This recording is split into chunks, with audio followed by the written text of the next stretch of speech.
My name is Alan Davis, a Christian, a minister of the gospel of Jesus Christ, and a church planter here in New York City. And we are here to help you to understand Bible prophecy. Future events are as clear as can be. And I am not as concerned about learning them as I am individuals becoming very upset once they understand what it all means, as the inhabitants of the earth are going to be burned and few men left. If you are uncertain about your eternal destination, we are here to help you to escape the wrath to come. I hope you can stay for today's study. This is a ministry of the Bronx Building Baptist Church. An individual is not going to be able to understand Bible prophecy unless he understands Babylon. And we're not going to be able to understand Babylon 100% unless we understand these 6 major levels of Bible prophecy, which are, number 1, the 70 weeks of Daniel. We need to spend some time there. Number 2, 7 key passages and 7 key phrases, very important. Number 3, the 6 major passages on Babylon, and we're going to be looking at part of that today. Number 4, the descriptions of this Babylon as it relates to future events. The chronology of these events as it relates to Assyria and Babylon. This future Assyrian or an Assyrian-like invasion and a Babylonian-like invasion of Israel in the future. And then number 6, 10 major events that start the tribulation, 10 major events that are in the middle of the tribulation, and 10 major events that conclude the tribulation period. And we're not going to be able to understand Babylon 100% unless we understand these 3 major books that have been written on Babylon. Number 1, The Two Babylons by Alexander Hislop in 1916. Number 2, The Babylon Mystery Religion by Ralph Woodrow in 1966. And The Woman Rides the Beast by Dave Hunt in 1994. All standing in opposition to popery, which is good, but we need to understand that these books are not the final authority and are not equal to the Bible and certainly not over the Bible. If we're going to be able to understand Bible prophecy, we're going to have to be looking at the Bible. And there are 6 major Babylonian texts of the future. 1, Isaiah 13 and 14. We're going to be looking at part 1 today. Number 2, Isaiah 47, the destruction of Babylon. The entire book of Habakkuk, very important. Isaiah 17 and 18. So we got 3 out of the first 4 major passages on the Babylon of the future found in the book of Isaiah. Number 5, Jeremiah, 2 of the most powerful chapters in the entire Bible, chapters 50 and 51. And then Revelation chapter 15:1 to Revelation chapter 26. All of these events that surround the destruction of Babylon are very important for us to understand. There are 4 major titles of Babylon or descriptions of it. One, in Isaiah 13:19, the glory of kingdoms. That becomes like Sodom. The lady of kingdoms in Isaiah 47:5, that experiences desolation suddenly. The queen of the earth in Revelation chapter 18 verse 7, or at least she says that in her heart. And then the praise of the whole earth found in Jeremiah chapter 51 verse 41. In Isaiah chapter 13 verse 1, talking about our first major text that we're going to be looking at concerning Babylon. It says this, the Bible says this in Isaiah chapter 13 verse 1, the burden of Babylon which Isaiah the son of Amos did see. Burden means an utterance, chiefly a doom. So we're going to be looking at the doom of Babylon, which is spoken about here in Isaiah 13:19 as the glory of kingdoms. The doom of the glory of kingdoms. The coming doom of it. In Isaiah chapter 13, verses 19 through 21, it says that thus saith the Lord, and Babylon, the glory of kingdoms, the beauty of the Chaldees' excellency, shall be as when God overthrew Sodom and Gomorrah. It shall never be inhabited, neither shall it be dwelt in from generation to generation. Neither shall the Arabian pitch tent there, neither shall the shepherds make their fold there, but wild beasts of the desert shall lie there, and their houses shall be full of doleful creatures, and owls shall dwell there, and satyrs shall dance there. And the wild beasts of the island shall cry in their desolate houses, and dragons in their pleasant palaces. And her time is near to come, and her days shall not be prolonged. Talking about this sword in one of our parallel passages, Jeremiah chapter 50, verse 40, a sword is upon these princes, upon the politicians. A sword is upon the wise men. The sword is upon these men of war, and upon her treasures that are going to be robbed. And it says this in verse 40 of chapter 50 in the book of Jeremiah. As God overthrew Sodom and Gomorrah, and the neighbor cities thereof, saith the Lord, so shall no man abide there, neither shall any son of man dwell therein.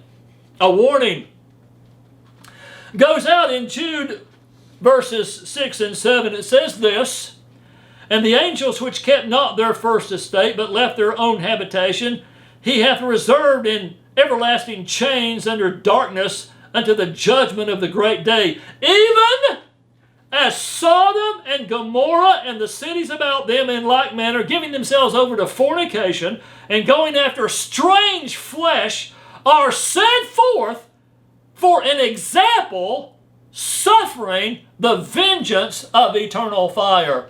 So Sodom and Gomorrah were examples. This is what's going to be taking place to individuals who live like that. So it's important how you live. Then also, in 2 Peter chapter 2, verses 4 through 6, the Bible says this, for if God spared not the angels that sinned, but cast them down to hell, and delivered them into chains of darkness to be reserved unto judgment, and spared not the old world, but saved Noah, the eighth person, a preacher of righteousness, right living, bringing in the flood upon the world of the ungodly, and turning the cities of Sodom and Gomorrah into ashes, condemned them with an overthrow, making them an example unto those that after should live ungodly. So it's important how you live, because if you're living ungodly, you're going to end up scorched off the planet. Think about that.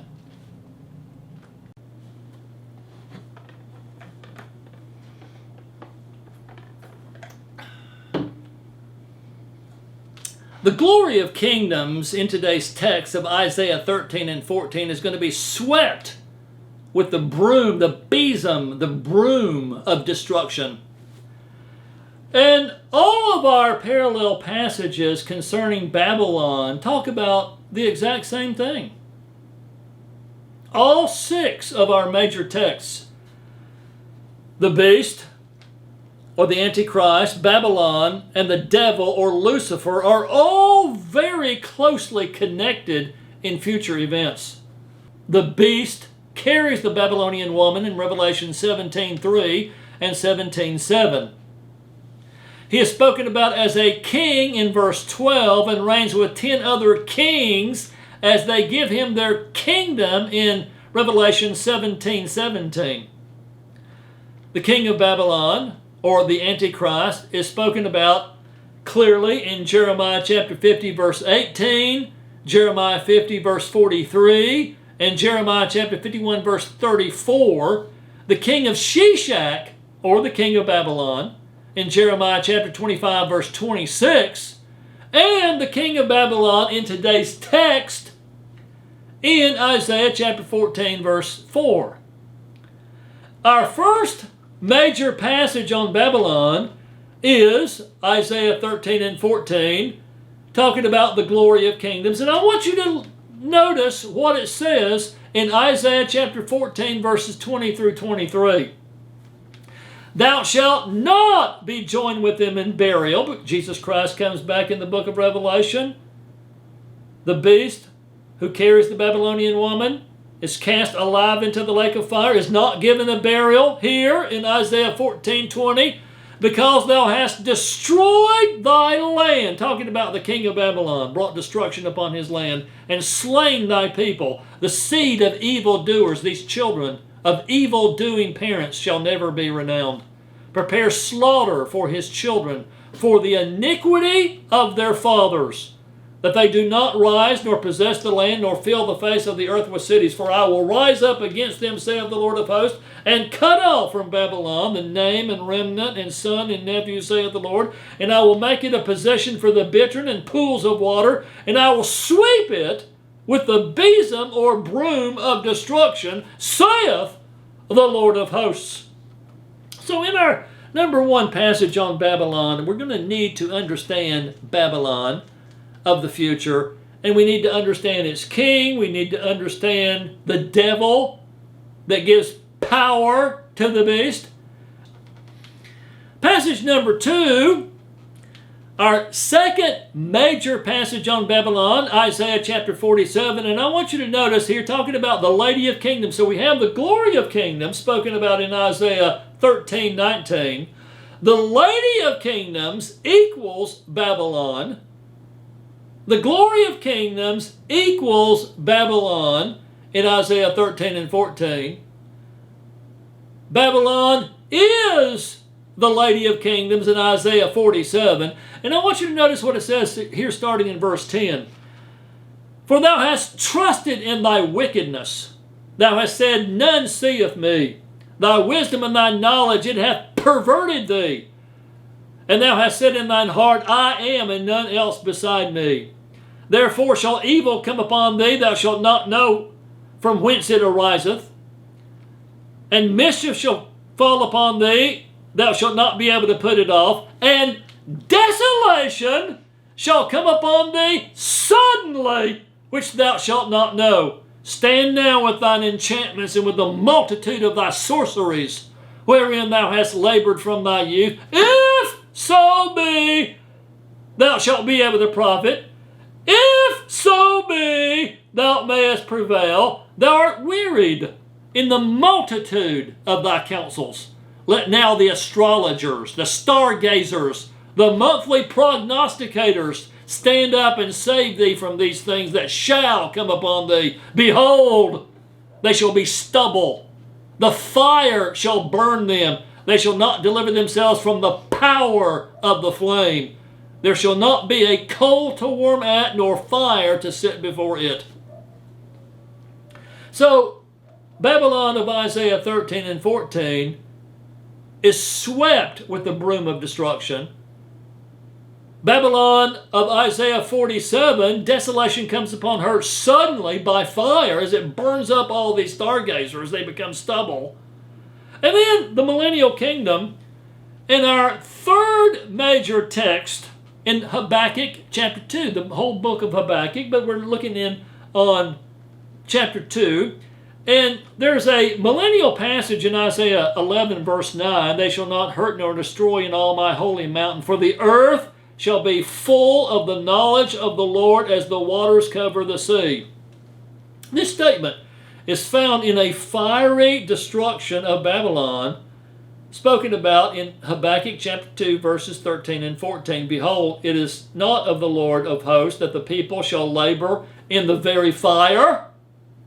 So the very fire burned up all their labor in the context of the return of Jesus Christ and the millennial kingdom that's spoken about here in verse 14.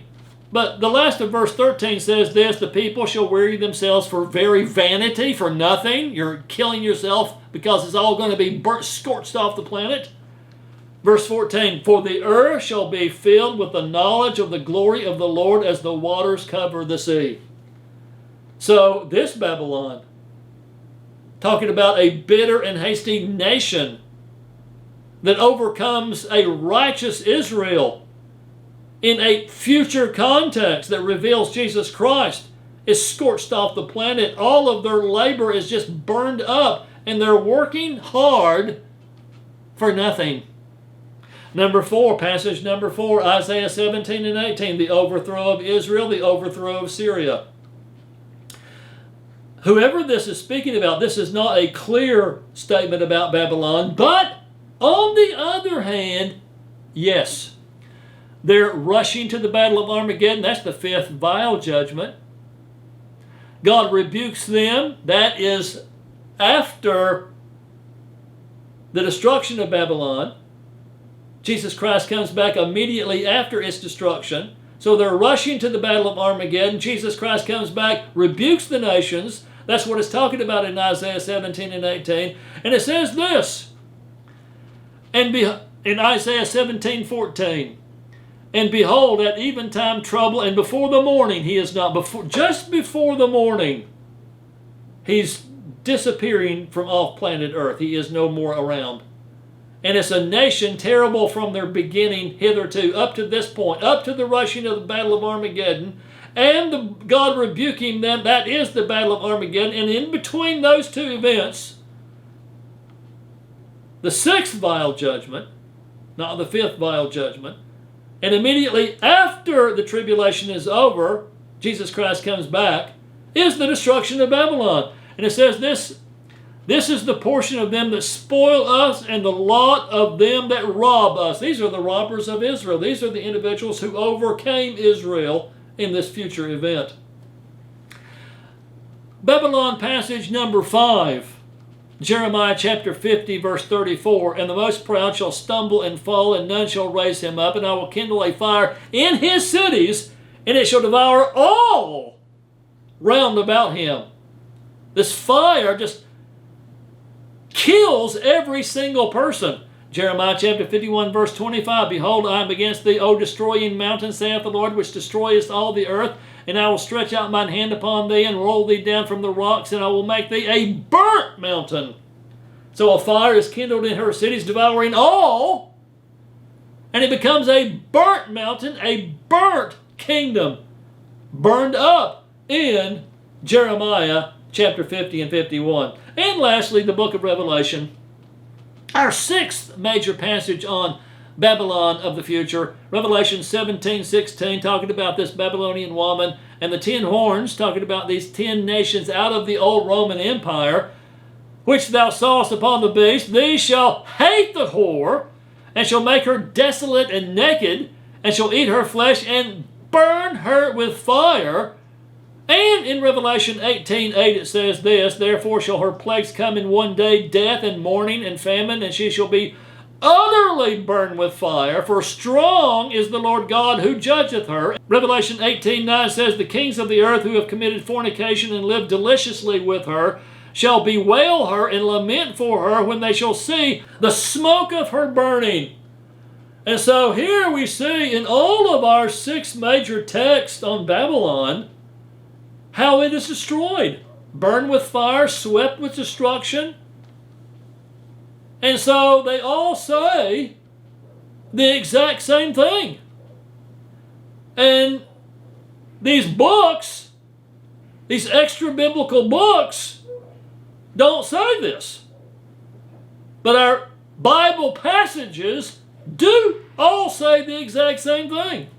And in our text today, Isaiah chapter 13 verse 19 is talking about this Babylon being the glory of kingdoms. Our second major event, talking about the doom of the glory of kingdoms, is this earthquake. We need to understand this earthquake very closely connected to the destruction of this Babylon. The earth moves out of her place. Talking about this in Isaiah chapter 13, starting in verse 9, it says this, Behold, the day of the Lord cometh cruel, both with wrath and fierce anger, to lay the land desolate, and he shall destroy the sinners thereof out of it. For the stars of heaven and the constellations thereof shall not give their light. The sun shall be darkened in his going forth. The moon shall not cause her light to shine. And I will punish the world for their evil, and the wicked for their iniquity. And I will cause the arrogancy of the proud to cease, and will lay low the haughtiness of the terrible. And I will make a man more precious or rare than fine gold, even a man than the golden wedge of Ophir.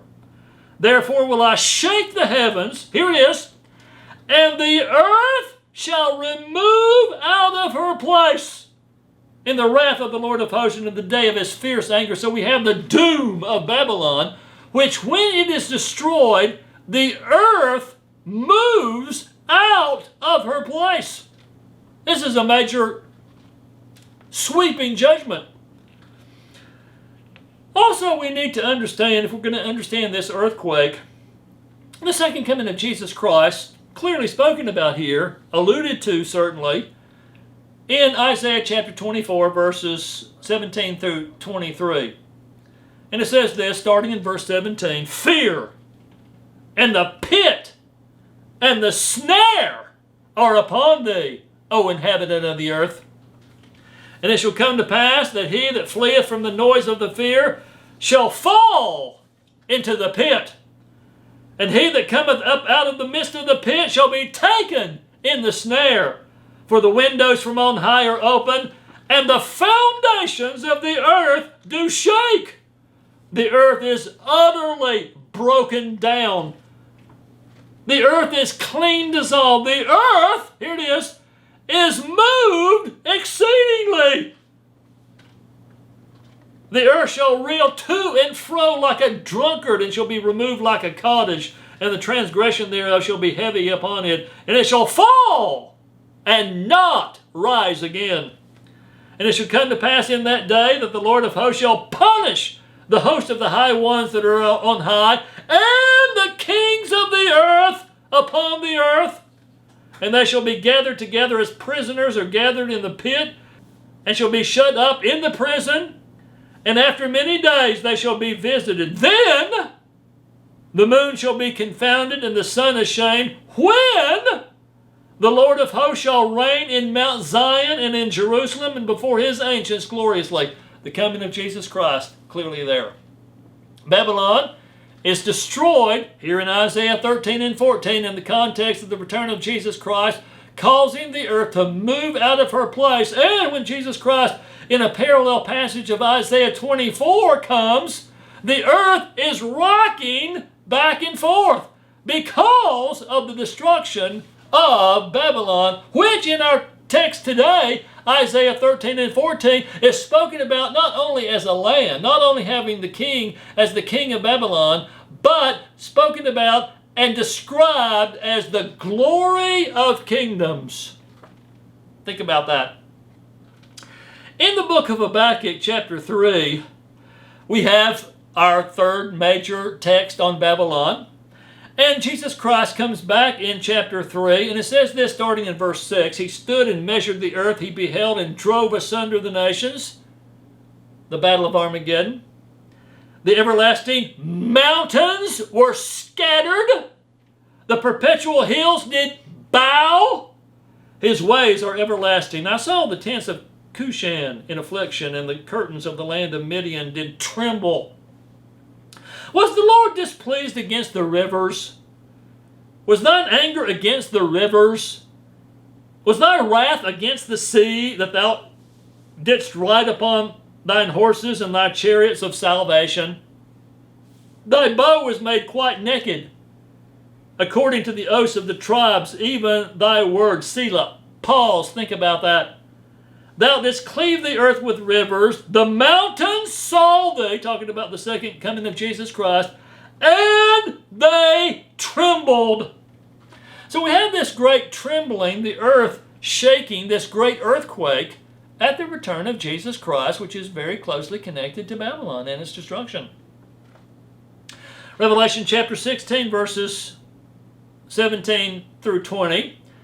The seventh vial judgment says this, and the seventh angel poured out his vial into the air, and there came a voice out of the temple of heaven from the throne, saying, "It is done." And there were voices and thunders and lightnings, and there was a great earthquake, such as was not since men were upon the earth, so mighty an earthquake and so great. And the great city, that's talking about Jerusalem there, was divided into three parts, and the cities of the nations fell, and great Babylon. This is one of the adjectives of Babylon. It's great.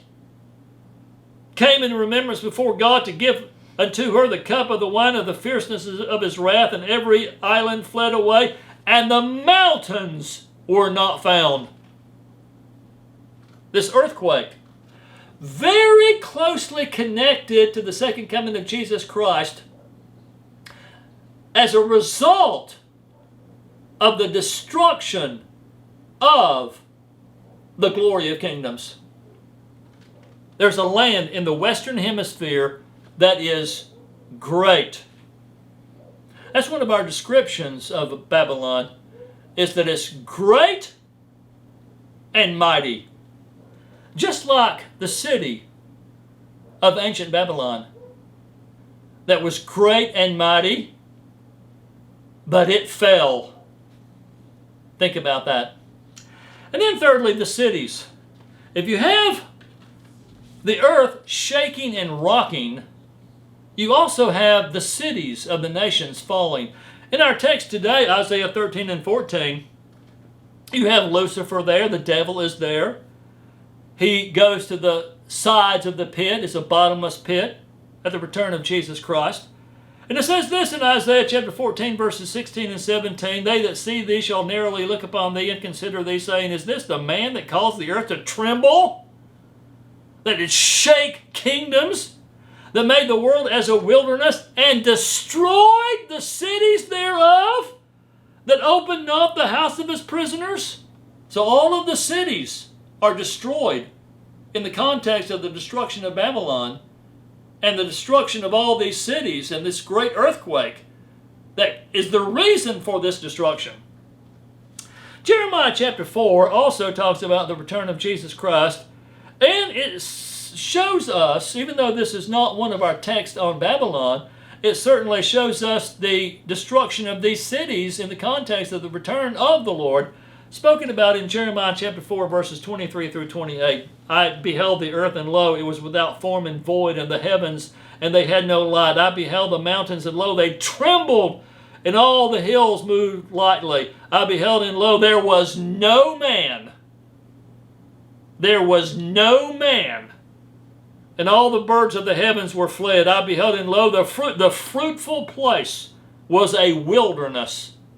And all the cities thereof were broken down at the presence of the Lord, and by his fierce anger. For thus hath the Lord said, The whole land shall be desolate, yet will I not make a full end.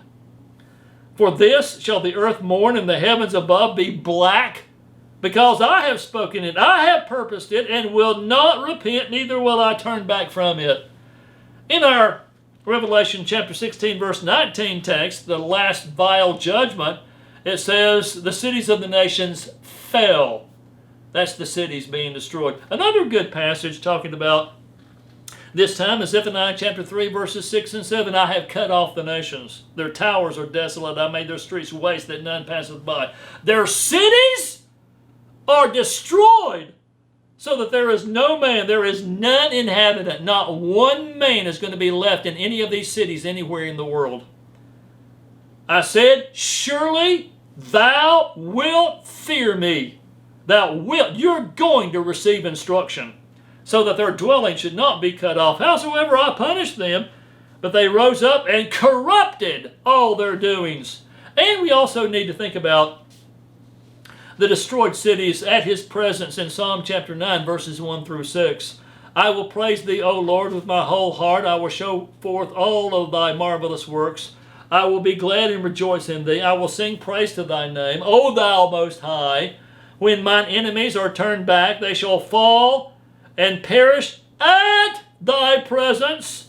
For thou hast maintained my right and my cause. Thou sattest in the throne, judging right. Thou hast rebuked the heathen. Thou hast destroyed the wicked. Thou hast put out his name, their name, forever and ever. O thou enemy, destructions are come to a perpetual end. After Jesus Christ comes back, there's going to be peace, no more war. And